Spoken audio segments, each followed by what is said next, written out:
Hi all, Loves D Punch Out TV. How you all doing? Well, it's that time again. It's end of the month. Let's have a look who we've got up on the photo fit this month for the Crimes in Boxing. Welcome to part 2 of Crime Watch UK. I think we'll count down on the board today, as last month I counted up.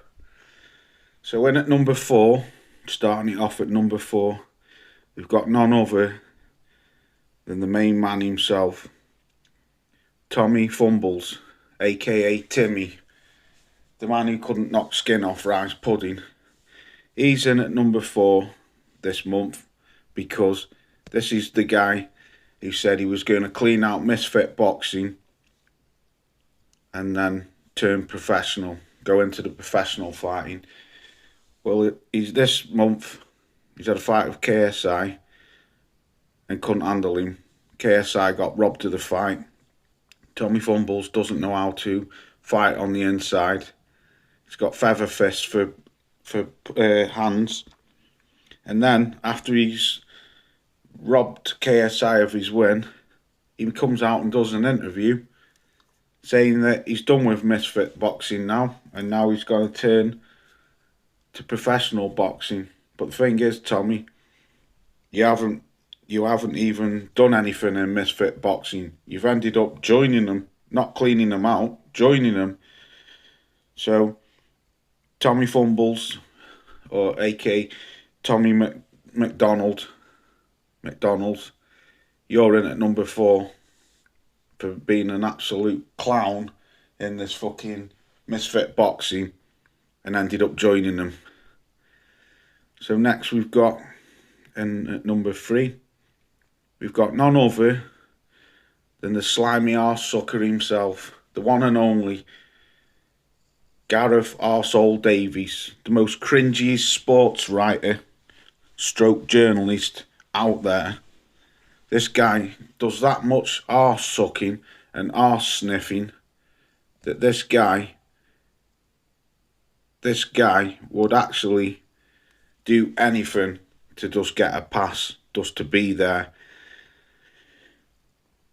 As I said on Friday on my live stream, this guy will somehow worm his way out to Saudi Arabia. I don't know how, I just know he's going to do it.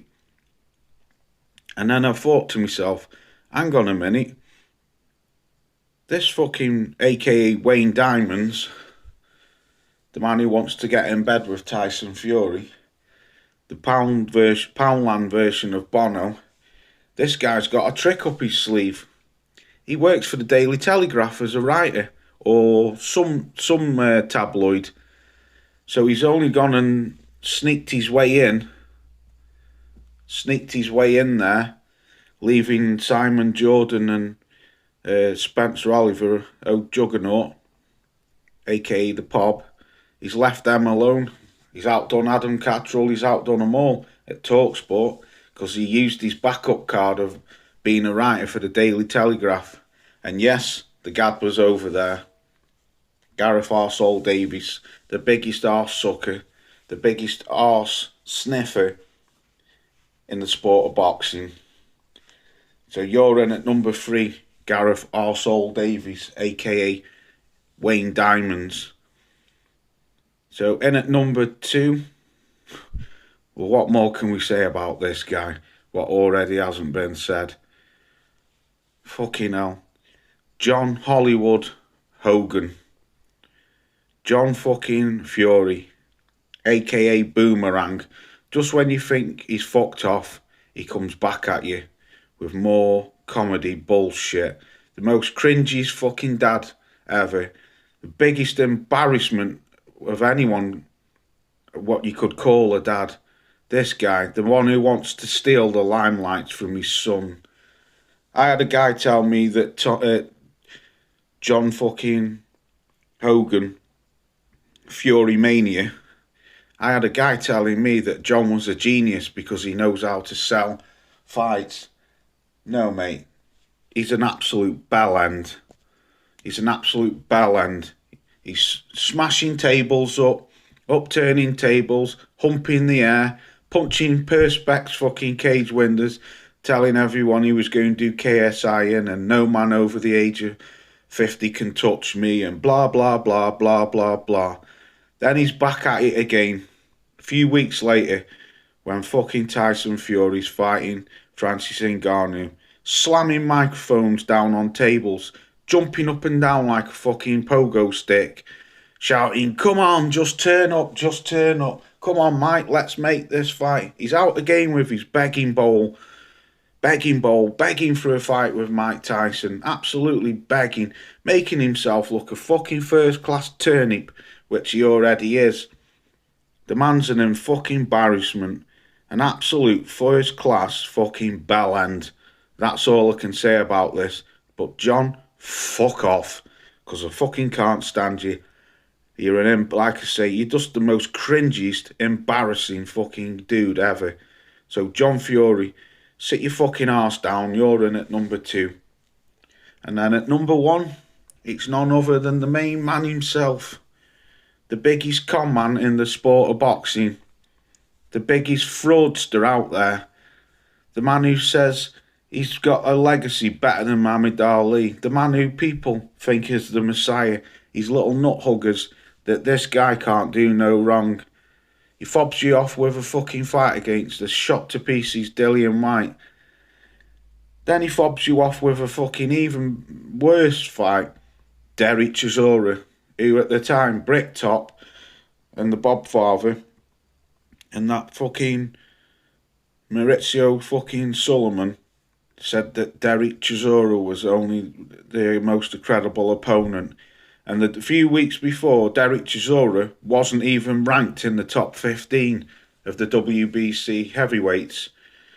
But somehow, Derek, I stink the place out, Chisora manages to fucking swerve past everyone and get himself a shot at a title. Anyway, he gets pummeled, which we all knew was going to happen because he got pummeled 8 years before. And then he spins you off with a ducking and diving of Alexander Usyk and then blaming it on Usyk. Then he fucking says he's just not interested in Undisputed. Then a few days later it comes out the fight's signed. Then he fights Francis Ngannou, a cherry pick, a man who's got no boxing background whatsoever. Gets knocked down twice, but they only counted it as one. Plus he rams his elbow in Francis Ngannou's face. Absolutely disgusting. Everyone's seen it. Go and watch the fight. You see him. He smashes Ngannou in the face with his elbow. But Ngannou, being the man he is, didn't even fucking flinch. Got robbed of a fight. Got gifted a decision when he clearly cherry-picked and got fucking beat. An embarrassment to the sport. Like I say, the biggest con man holding that WBC belt hostage, won't fight a legit fighter. Comes out, does an interview with Sky Sports last week, or the week before, saying that if Alexander Usyk doesn't fight me December the 23rd, I'm suing him. After he gets found out for being a fraudster on Saturday and put down, all of a sudden, he's changed the goalpost again. He's moved the goalpost, should I say. He's now gone from I'm fighting in December, which was an absolute load of bollocks, which I knew anyway, and I said this fight still won't happen, but I said this fight won't happen. And this con man now, because he got found out on Saturday, has now decided that he's going to have a long layoff and a rest, and he'll see you next year, and he'll be fighting Alexander Usyk next year. Absolute bullshit. You're a fraudster. You're a con man. I can't wait to get you and your fucking cringy ass fucking dad out of boxing. Just piss off and leave us boxing fans alone and let the real men fucking fight. Let them other guys in that fucking heavyweight division, in that ranking system, them who are ranked, let them have a fucking fight and a chance at winning that belt instead of being fucking an horrible little slime bag what you are and holding that belt hostage with no intentions of defending it against fucking any solid opposition.